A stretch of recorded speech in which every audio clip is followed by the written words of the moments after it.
Je m'appelle Méline Harper et j'avais l'habitude de penser que 10 ans de mariage signifiaient sécurité, protection, confiance. Mais une nuit a tout changé ce que je croyais. C'était notre anniversaire, 10 ans exacts depuis qu'Ethan et moi nous étions tenus sous un des deux guirlandes lumineuses de jardin et nous étions promis l'éternité. Pour célébrer cela, il m'a emmené au Crescent, le restaurant le plus haut et le plus luxueux de la ville, le genre d'endroit où l'on ne dîne pas seulement, mais où l'on met en scène sa réussite. Le lustre scintillait comme des constellations et l'horizon s'étendait comme une toile de fond peinte derrière notre table. Je portais une robe en soie bleu marine, simple mais élégante, suffisamment ajustée pour montrer que je me souciais encore de mon apparence. Ethan était élégant comme toujours, costume noir impeccable, cravate sombre, une touche de cette eau de Cologne au cèdre que j'avais autrefois trouvée réconfortante. Il a souri quand je me suis assise en face de lui, mais son sourire n'atteignait pas ses yeux. « Joyeux anniversaire, Mads », dit-il en levant un verre de cabernet vers nous. « À nous », ai-je répondu en trinquant avec lui, mais même alors, quelque chose clochait. C'était subtil, un changement dans son énergie. Sa voix était douce, presque comme s'il avait répété son texte, mais tendu en dessous, comme la corde d'un violon trop tendu.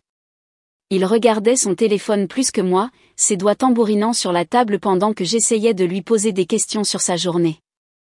Peut-être était-il simplement fatigué. Peut-être que je réfléchissais trop. Mais au fond de moi, je connaissais la vérité. Quelque chose n'allait pas depuis des mois, des appels nocturnes qu'il balayait comme des urgences clients, des réunions de week-end qui apparaissaient à la dernière minute, une froideur croissante dans son contact, comme si l'homme qui avait autrefois veillé toute la nuit pour m'aider à concevoir ma première présentation commerciale avait disparu. Cette nuit-là, sous l'éclat de cet horizon parfait, je me sentis plus seule que jamais au cours de nos 10 années ensemble. Je ne savais pas encore ce qu'il avait prévu. Je ne savais pas que cette nuit se terminerait à l'hôpital, ou qu'un verre de vin changerait nos vies pour toujours. Mais je savais que quelque chose n'allait pas. Et j'avais raison. Avec le recul, les signes étaient là. Ils n'étaient pas bruyants ni évidents, c'étaient des choses silencieuses, insidieuses, faciles à ignorer, plus faciles encore à excuser. Mais ils étaient réels. Ethan et moi avions toujours été un couple puissant aux yeux des autres. Il dirigeait une société d'investissement avec un bureau étincelant et des costumes de créateur, j'avais monté mon agence de conseil à partir de rien. Les gens nous admiraient, pensaient que nous avions tout compris. Et pendant un temps, ce fut le cas. Mais au cours de la dernière année, les choses avaient changé. Ethan était devenu distrait, moins présent. Cela a commencé par de petites choses, des appels manqués, des réponses vagues sur où il était, pourquoi il était en retard. Je me disais qu'il était juste sous pression, gros client, délai serré. Je ne connaissais que trop bien ce monde. Pourtant, je ne pouvais me défaire du sentiment de vivre avec un étranger. Il s'asseyait à table et touchait à peine à sa nourriture, faisant défiler son téléphone comme s'il contenait un secret qu'il ne pouvait partager. Quand je l'interrogeais sur sa journée, ses réponses étaient sèches, réservées. La routine habituelle, disait-il en haussant les épaules. Tu sais ce que c'est. Mais je ne le savais pas, pas vraiment. L'intimité que nous avions autrefois, conversations nocturnes, escapades de week-ends spontanés, même de petits rituels comme cuisiner ensemble le dimanche, avait disparu. À la place, il y avait le silence ou, pire encore, la politesse. Une fois, je lui ai demandé si quelque chose n'allait pas. Il a levé les yeux de son ordinateur portable, m'a adressé un sourire vide et a dit « Non, chérie, je suis juste fatigué. » Mais je pouvais le voir dans ses yeux, il n'était pas fatigué, il était ailleurs, émotionnellement absent. Il y a eu un moment, quelques semaines avant notre anniversaire, où j'ai trouvé un deuxième téléphone dans son sac de sport. Il n'était pas verrouillé, mais quand je l'ai ouvert, il était complètement vide, pas de contact, pas de message, rien d'autre qu'un écran d'accueil. Je voulais croire que ce n'était rien, peut-être essayait-il de séparer le travail de la vie personnelle, peut-être n'était-ce même pas le sien. Mais mon instinct disait le contraire. Cette nuit-là, je suis restée éveillée à côté de lui, fixant le plafond, me demandant comment nous en étions arrivés là, deux personnes sous le même toit, vivant deux histoires différentes. Et pourtant, je ne suis pas partie. Je n'ai pas posé les questions difficiles. Je voulais croire en nous, croire que ce n'était qu'une phase, une mauvaise passe. Mais parfois, ce que nous appelons une mauvaise passe n'est en réalité que le début de la fin. Je me suis excusée au milieu du repas, prétextant avoir besoin de me rafraîchir. En vérité, j'avais juste besoin d'espace. La tension à table était insupportable, comme être assise en face d'un masque que l'on avait autrefois aimé. Le couloir à l'extérieur de la salle à manger était calme, faiblement éclairé, avec des sols en marbre poli, une douce mélodie de jazz flottant dans l'air. Je me suis appuyée contre le mur un instant, fermant les yeux. Mon cœur s'emballait et je ne savais même pas pourquoi. C'est alors que j'ai entendu quelqu'un dire mon nom. Pas « Madame » ou « Excusez-moi », mais mon vrai nom, Madame Harper. Je me suis retournée. C'était la serveuse qui nous avait servi toute la soirée. Elle semblait à peine avoir 20 ans, ses cheveux sombres tressés et soigneusement relevés. Son badge indiquait « Sarah ». Mais maintenant, son expression était différente, tendue, sérieuse. Elle a regardé nerveusement autour d'elle avant de s'approcher. « Je suis vraiment désolée de vous déranger », murmura-t-elle, « mais je dois vous dire quelque chose. » J'ai cligné des yeux. « Qu'est-ce que c'est ?» Sa voix baissa encore plus. « J'ai vu votre mari mettre quelque chose dans votre vin. » Tout en moi s'est arrêté. Elle s'est empressée d'expliquer. Quand vous vous êtes levé pour aller aux toilettes, je nettoyais une table voisine, alors je l'ai vu sortir quelque chose de la poche de son manteau et le laisser tomber dans votre verre. Ça s'est dissous rapidement. Je ne sais pas ce que c'était, mais la façon dont il l'a fait, ça ne m'a pas paru normal. Je la fixais. Elle devait se tromper. Ethan, il pouvait être distant, même froid ces derniers temps, mais du poison ? Êtes-vous sûr ? Ai-je demandé. J'en suis sûre, dit-elle, les yeux écarquillés. Je l'ai déjà vu ici. Il agit toujours avec tant de soin, de calcul. Je n'aurais rien dit si je n'étais pas absolument certaine. Le couloir sembla rétrécir autour de moi, ma respiration se coupa. Sarah regarda vers la porte des toilettes. Je dois y retourner avant qu'il ne remarque mon absence. Je suis désolée, je voulais juste, si c'était moi, j'aimerais que quelqu'un me le dise. Et sur ce, elle s'est éclipsée. Je suis restée là, glacée, une main agrippant le rebord du lavabo, l'autre serrant toujours ma pochette comme si c'était la seule chose solide qui restait au monde. Je voulais croire qu'elle avait tort, que Sarah avait mal compris, qu'Ethan avait fait quelque chose d'innocent, remuer du sucre, peut-être. Mais au fond de moi, je savais que quelque chose n'allait pas du tout, du tout. Et soudain, l'homme avec qui j'avais passé 10 ans à mes côtés n'était pas seulement un étranger de plus, il pourrait être quelque chose de bien pire. Je me suis tenue devant le miroir, regardant la femme à la robe bleu marine. Son visage me semblait familier, mais quelque chose en elle avait changé. Ses yeux n'étaient pas seulement fatigués, ils étaient ouverts sur quelque chose de plus aigu, la peur, oui, mais aussi la lucidité. Je devais prendre une décision. Si Sarah avait tort, j'aurais l'air stupide, paranoïaque. Mais si elle avait raison, je ne pouvais pas me permettre de l'ignorer. J'ai pris une profonde inspiration, j'ai lissé les plis de ma robe et je suis retournée dans le couloir. Le brouhaha de la salle à manger est revenu comme un bruit de fond que je ne pouvais plus prétendre être beau. Tout semblait plus fort maintenant, chaque rire, chaque tintement de verre, chaque scintillement de la lumière des bougies. Quand je suis arrivée à notre table, Ethan a à peine levé les yeux de son téléphone. « Tout va bien ?» demanda-t-il en posant son téléphone face contre table. « Oui, dis-je avec légèreté, j'avais juste besoin d'un moment. » Il a souri. « Sûr ? Tu as l'air pâle. Mal de tête. Rien de grave. » Je me suis assise lentement, mes yeux errant vers les 2 verres de cabernet qui reposaient encore sur la table. Le mien était à droite, là où je l'avais laissé. Le sien, intact, était à gauche. Et quelque part à l'intérieur de l'un d'eux, un mensonge attendait. J'ai fait mon geste nonchalamment, le dissimulant derrière un étirement et un rire tranquille.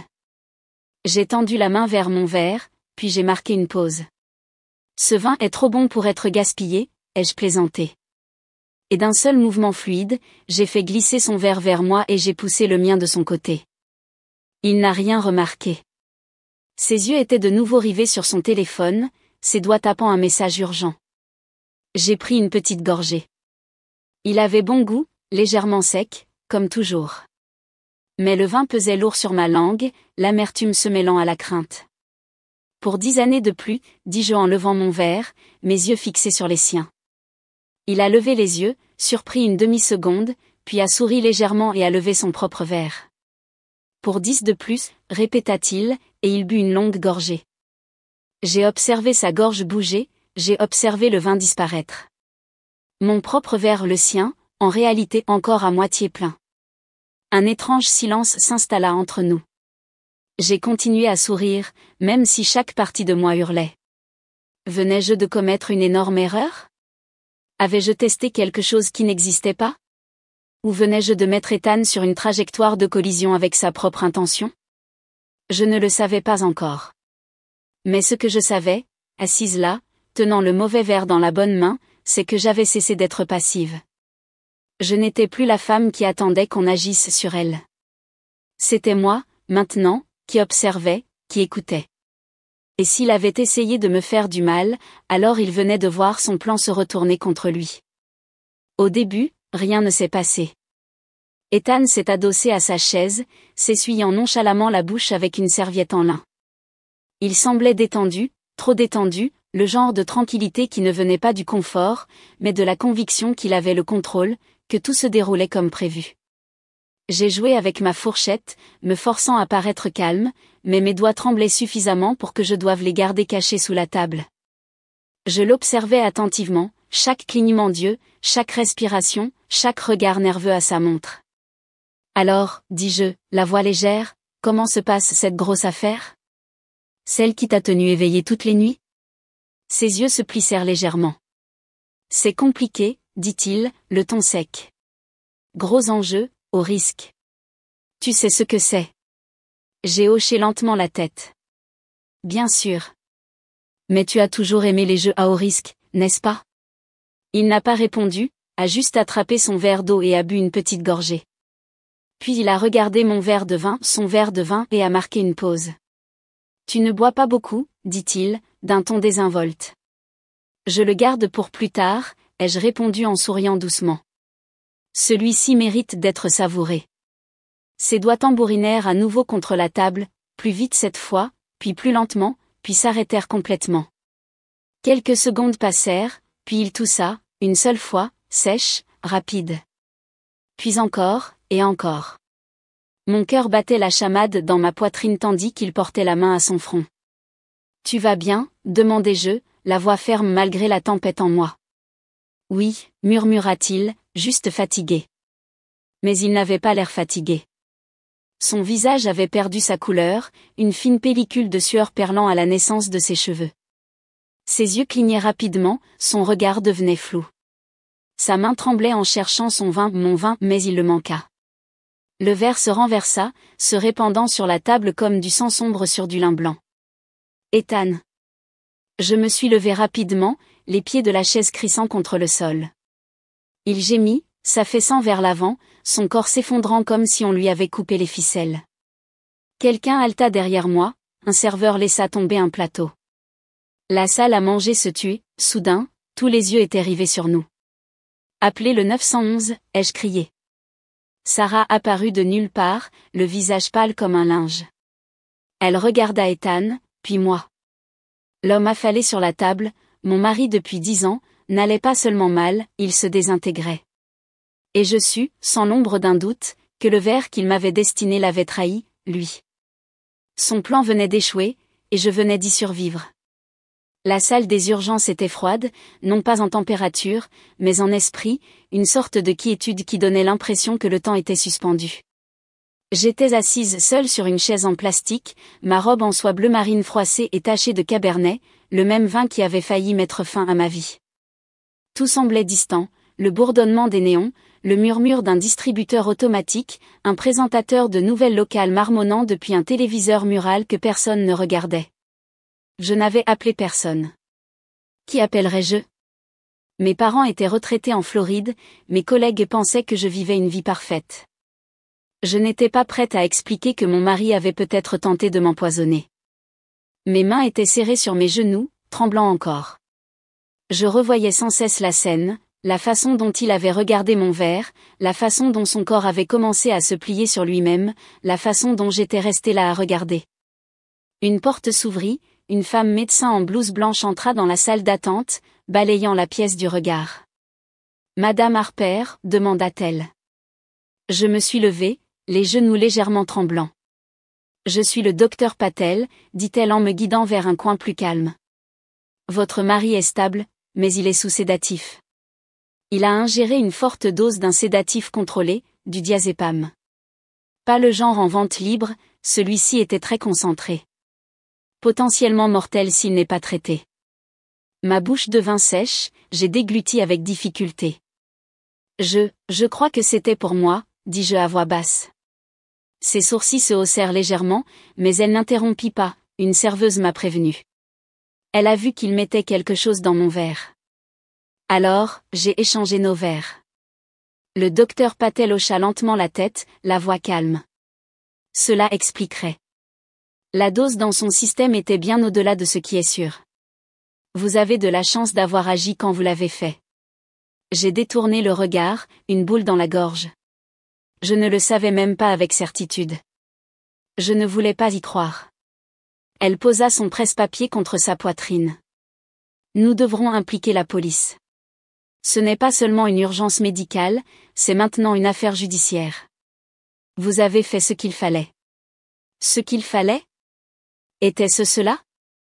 J'avais l'impression de dériver entre deux versions de la réalité, une où mon mari était mon partenaire, mon protecteur, et une autre où il avait silencieusement planifié de m'éliminer. Tout ça pourquoi ? L'argent ? Le contrôle ? Je me suis rassise, cette fois non pas pour attendre, mais pour me ressaisir. L'homme que je croyais connaître était derrière un rideau d'hôpital, sous sédatif, vivant. Mais la vérité entre nous était exposée, et rien ne pourrait plus jamais la recouvrir. La vérité est apparue plus vite que je ne l'avais prévu. Cela a commencé par un appel d'une des anciennes clientes d'Ethan, une femme nommée Lassie qui ne tarissait pas d'éloges sur la façon dont Ethan avait sauvé son portefeuille. Elle m'a appelé 2 jours après l'incident de l'hôpital, la voix tremblante. Je ne savais pas à qui d'autre le dire, dit-elle, mais je crois que la firme d'Ethan est en sérieuse difficulté. C'était un euphémisme. En une semaine, tout s'est effondré, silencieusement d'abord, puis publiquement. La société d'investissement d'Ethan, autrefois louée dans les magazines économiques locaux, s'écroulait. Des mois de mauvaises transactions, d'investissements ratés et d'accords de plus en plus risqués l'avaient rattrapé. Les créanciers rôdaient, les poursuites judiciaires étaient déjà en cours de rédaction. J'ai trouvé des documents cachés dans un conteneur de stockage dans notre bureau à domicile, des papiers qu'il espérait clairement que je ne verrais jamais. Il y avait des lettres de banque, des avertissements de la SEC, même un formulaire de procuration non signé qui aurait transféré tous les actifs de mon entreprise à son nom si j'avais été frappé d'incapacité. C'est ce qu'il voulait. Pas nécessairement ma mort, mais mon silence, ma disparition. Il avait besoin de contrôle, et il était suffisamment désespéré pour faire l'impensable pour l'obtenir. Il a dû penser que si je ne pouvais pas parler, si je ne pouvais pas agir, il pourrait intervenir en tant que mon mari. Il aurait revendiqué l'autorité, l'accès, la propriété. Ce qui m'a le plus brisé le cœur, ce n'était pas la trahison elle-même, c'était la patience calculée, la façon dont il me souriait pendant le dîner, la façon dont il me touchait la main, m'appelait Mads, agissait comme si de rien n'était. Il se noyait, et il était prêt à m'entraîner avec lui juste pour rester à flot. Mais je ne me suis pas noyée. Je n'ai pas bu ce vin. Et maintenant, l'homme qui avait autrefois promis de construire un avenir avec moi faisait face à des accusations au lieu de champagne. Tout cela parce que j'avais écouté un murmure et fait confiance à mon instinct plutôt qu'à un sourire familier. Dans les jours qui ont suivi, j'ai traversé la vie comme une ombre. Les médias ont eu vent de l'histoire avant que je ne sois prête. Les gros titres insinuaient le scandale, star de l'investissement hospitalisé après un incident avec du vin. Mon nom était là, toujours à côté du sien. Mais personne ne connaissait toute l'histoire, du moins pas encore. Certains amis ont pris contact, confus. D'autres ont complètement disparu, comme si le malaise était contagieux. Je ne leur en voulais pas. Qui veut croire qu'un homme comme Ethan, charmant, respecté, toujours celui qui levait son verre pour trinquer, pourrait être capable de ce qu'il a fait. Mais je ne m'intéressais pas à sauver les apparences. Je m'intéressais à la vérité. Quand les détectives ont appelé, je n'ai pas hésité. Je leur ai tout raconté, de l'avertissement de Sarah à l'échange des verres, des documents cachés au conteneur rempli de secrets. Je leur ai tout remis, emails, notes, même mes propres journaux intimes. Ethan a été accusé de tentative d'empoisonnement, entre autres délits liés à la fraude financière. Son avocat a tenté de déformer les faits, a dit que tout était un malentendu, qu'il était sous pression, mentalement instable. Mais j'avais vécu aux côtés de cet esprit pendant 10 ans. Je connaissais la différence entre l'instabilité et la stratégie. Je n'ai pas assisté à la première audience au tribunal. Je suis restée à la maison, assise près de la fenêtre en silence, buvant du thé dans une tasse qu'Ethan n'avait jamais aimée. Le ciel dehors était gris, mais il semblait honnête. Je n'ai pas pleuré, pas alors. Au lieu de cela, j'ai ouvert mon ordinateur portable, j'ai ouvert un document vierge et j'ai commencé à écrire. Pas sur la vengeance, pas sur la colère. Mais sur la survie. Sur la façon dont parfois l'endroit le plus dangereux pour une femme n'est pas une ruelle sombre, mais l'espace familier de l'autre côté de la table de l'homme qui dit l'aimer. Et sur la façon dont écouter ses instincts, aussi doux soit le murmure, n'est pas seulement courageux, c'est ce qui vous sauve. Je ne sais pas exactement quand c'est arrivé, quand j'ai cessé de me voir comme une victime et commencé à reconnaître ma force. Peut-être était-ce au moment où j'ai échangé ces vers. Peut-être était-ce à la seconde où j'ai choisi de croire la voix effrayée d'une étrangère plutôt que le sourire tranquille de mon mari. Ou peut-être était-ce après, quand je me suis tenue devant un miroir et que j'ai vu une femme que je respectais enfin. Les mois qui ont suivi n'ont pas été faciles, la guérison l'est rarement. Je suis allée en thérapie. Je me suis éloignée des personnes qui s'accrochaient encore à l'illusion de notre mariage. Je me suis permis de pleurer, non seulement la relation, mais les années que j'avais passées à me faire petite pour que quelqu'un d'autre puisse briller. Et puis, j'ai commencé à parler. Cela a commencé par quelque chose de petit, une conférence sur le leadership féminin, puis un podcast, puis une table ronde dans une organisation à but non lucratif dédiée à aider les femmes à reconnaître la coercition et la manipulation financière dans les relations. Je n'ai pas raconté mon histoire pour attirer l'attention. Je l'ai racontée parce que le silence c'est ce qui a failli me tuer. Aujourd'hui, ce qui s'est passé cette nuit-là au Crescent ne me définit pas. Ce qui me définit, c'est ce que j'ai fait ensuite. J'ai reconstruit. Je suis retournée dans mon entreprise, plus forte qu'avant. J'ai embauché Sarah, la jeune serveuse qui m'avait prévenue, comme assistante de direction. Elle étudie maintenant le commerce et je suis fière d'être son mentor. Les gens demandent encore si j'ai jamais aimé Ethan. Et la vérité, c'est que oui, je l'ai aimé. Profondément. Mais l'amour n'est pas une raison pour sacrifier sa sécurité. Ce n'est donc pas une excuse pour la trahison. Et personne, aussi familier soit-il, n'a le droit de vous faire douter de votre réalité. Si vous regardez encore ceci, et si mon histoire résonne en vous, ne serait-ce qu'un peu, alors écoutez ceci, faites-vous confiance. Écoutez vos instincts. N'attendez pas que le choc confirme ce que votre instinct sait déjà. Et si vous avez déjà échappé à quelque chose qui semblait autrefois inéluctable, j'espère que vous prendrez un moment pour honorer votre survie. C'est l'histoire de Méline, mais peut-être est-ce aussi la vôtre. Si cela vous a touché d'une manière ou d'une autre, n'oubliez pas d'aimer, de commenter et de partager cette vidéo, et de vous abonner à l'art de la vengeance, où de véritables histoires de force, de lucidité et de triomphe silencieux sont mises en lumière. Votre voix compte, et votre vérité n'est jamais trop petite pour être entendue.